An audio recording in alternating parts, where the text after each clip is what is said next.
What's up, everyone? It's Q from Retro Q Gaming, and I want to talk about something that I noticed in kind of an online as well as in person kind of thing going on. So we all know Star Wars Battlefront came out a couple of months ago, and the reception it has been mixed.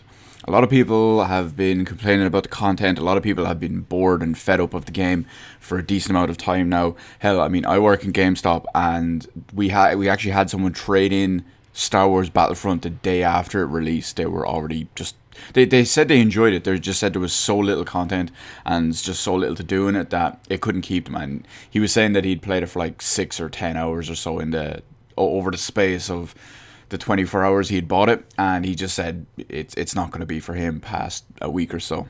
But anyway, you see a lot of people looking around online, and a lot of people, when they're talking about Star Wars Battlefront, many of them just say, I just gave up on Star Wars Battlefront and went back to Battlefield 4. And I think, okay, that's probably fair enough. Battlefield 4 it's not a great game if you ask me, but it's probably considerably better than Star Wars, especially with the breadth of content in it as well. I know all the season pass stuff is actually out for Battlefield, whereas I don't think any of the season pass stuff is out for Battlefront, or if it is, it's like one of the packs is out so far. But anyway, the fact is that a lot of people seem to be going back to Battlefield 4. I mention this specifically because when you consider they could go to Battlefield Hardline, which is more recent, Battlefield Hardline wasn't greatly received, so it's understandable compared to Battlefield 4. Again, I haven't played Battlefield Hardline at all, but it's understandable that people would go back to Battlefield 4. It's basically what they know and probably what they enjoy more, especially being, from what I understand, better than Battlefield Hardline and more comprehensive and just more expansive in basically every way, from what I understand. And you see that a lot, pretty much almost anywhere you go, any comment section or any discussion, anywhere that games and stuff like that are being talked about. Whenever Star Wars comes up, it's usually, oh yeah, I went back to Battlefield 4, or this, that, and the other. And okay, yeah, so you do see it online a lot. And why I bring it up as well is, actually, before I jump into my next little point about it, I do probably contribute this to a little bit of, YouTuber fame kind of thing. Not myself, I'm not famous at all, fuck that.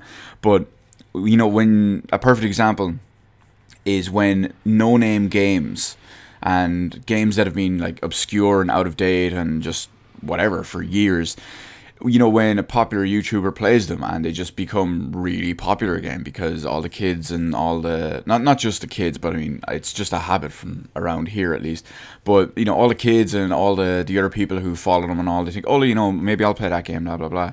So they end up doing all that kind of stuff, because I see this in work all the time. We have one of the guys in work, he keeps up with a lot of the famous YouTubers and all, and he sees what they play and he's like, right lads, expect to sell a crap load of this. And then over the next like 2 or 3 weeks, we sell a crap load of some obscure, out of date, not really popular game, because they're all doing that. So I'm gonna probably assume that a lot of the YouTubers have done the same thing. A lot of the YouTubers have probably forgotten about Battlefield 4, and that naturally most of their followers probably forgot about Battlefield 4, especially with all the games that came out when Christmas just gone.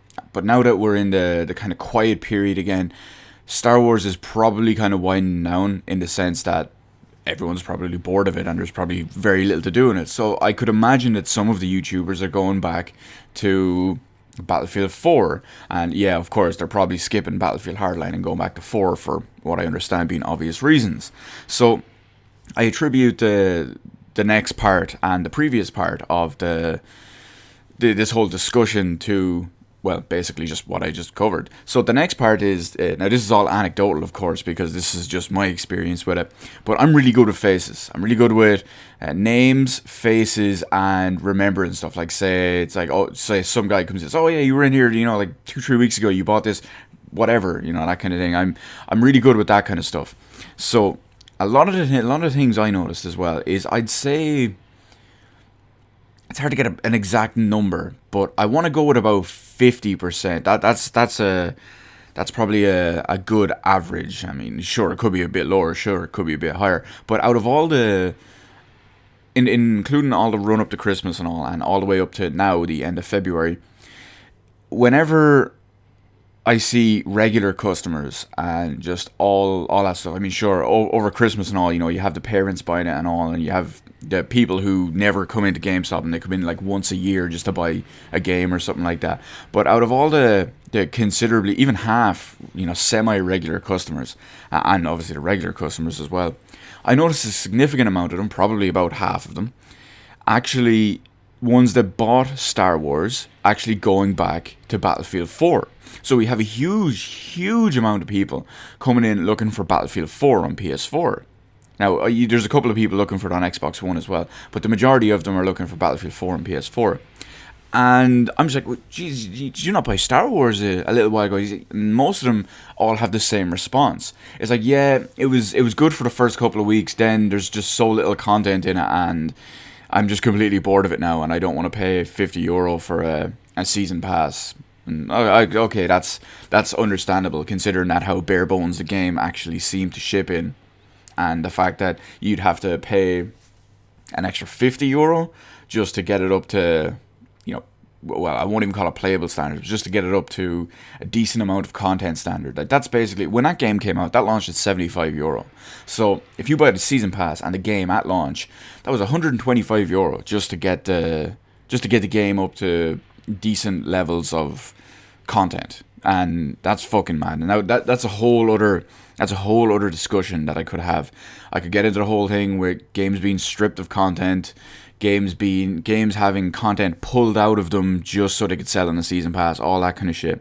The whole issue with season passes in general, I can that's a whole different discussion. I'm not going to get into that at all.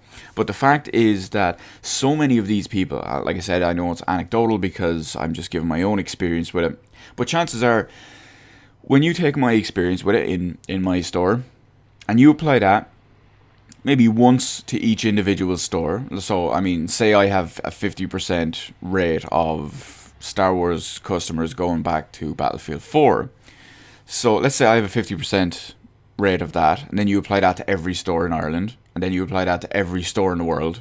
Yeah, that's probably going to be a significant amount. Not to mention people with digital copies as well. I mean, chances are someone probably bought a digital copy of Battlefield 4 back in the day, and then they bought a digital copy of Star Wars Battlefront. They don't even need to come into me to get a new one or anything like that. They can literally just go back to Battlefield 4 at the push of a button, or a re-download, or whatever it is. But yeah, I think it's kind of interesting that it brings to light the fact that games that release content light and still charge full price for them, mind you, and don't have a fucking single player campaign, which I think is another load of bollocks if you ask me, because they missed out on a real opportunity. They could have tied it in with the film, or something to do with the film really well, but it would have been considerably more work, and we all know that there didn't seem to be too much work gone into Battlefront, at least from the amount of content side of it. Obviously, yes, single player campaign does count as content because they have to storyboard it, design it, animate it, create it, all that stuff. So it does require time and effort. So on that front, it makes me wonder, and it makes me ask the question, which you can reply to in the comment section below, is when it comes to games like Star Wars, not just Star Wars, but online only games that don't have a proper campaign, let's say Star Wars, let's say Evolve.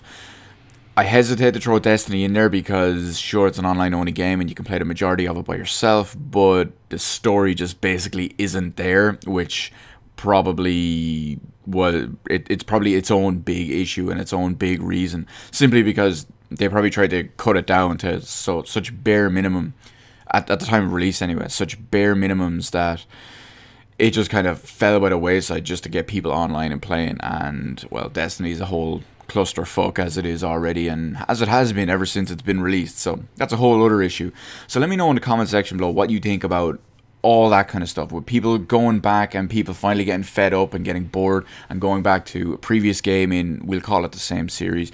I mean, sure, I know it's Battlefield 4 is made by DICE, Battlefront is made by DICE, Battlefield Hardline is made by Visceral Studios, but yeah, it's basically, even though it's Star Wars or Battlefront and Battlefield, it's still basically the same thing, really. So I consider it in the same series. So let me know what you think about people going back to something that they possibly enjoyed more, has a considerable amount of content or appeal to them anyway, and the effect that the possible lack of content and season pass thing just threw on top of it all as well. Because in the case of Battlefront, it was widely apparent even before the game launched.